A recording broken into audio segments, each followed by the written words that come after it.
আসসালামু আলাইকুম। আজকে আবারও এসে পড়েছি সেই ডাক মাছের বাজারে, যেখানে মাছ নিলামে বিক্রি করা হয়। আজকে প্রায় ভোরে ভোরেই চলে যাই সেই রঘুনাথপুর মাছের বাজারে। মাছের বাজারে যাওয়ার পরে কিছুক্ষণ মাছ বিক্রি হয়, তারপর আবার শুরু হয়ে যায় হঠাৎ করে ঝগড়া হয় হচ্ছে আপনার কে কার আগে মাছ নিবে সেটা নিয়ে।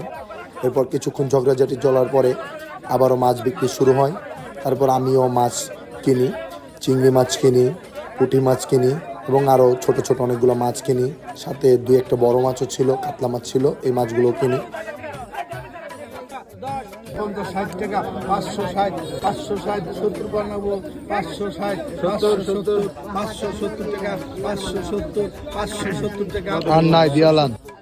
আমি এই চিংড়ি মাছগুলো কিনি 570 টাকা করে, যেটা বাজারে গিয়ে কিনতে গেলে প্রায় 800 থেকে 900 টাকা দাম পড়ে।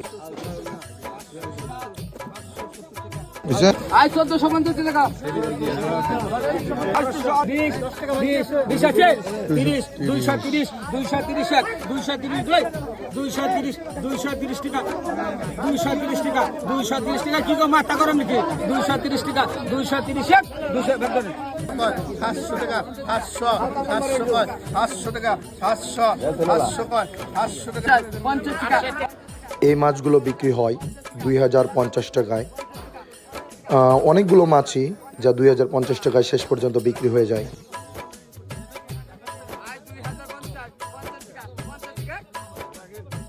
শেষ পর্যন্ত ব্যাগ ভর্তি মাছ নিয়ে আবারও বাড়ি ফিরে চলে আসলাম। সকলে ভালো থাকবেন, সুস্থ থাকবেন। আসসালামু আলাইকুম।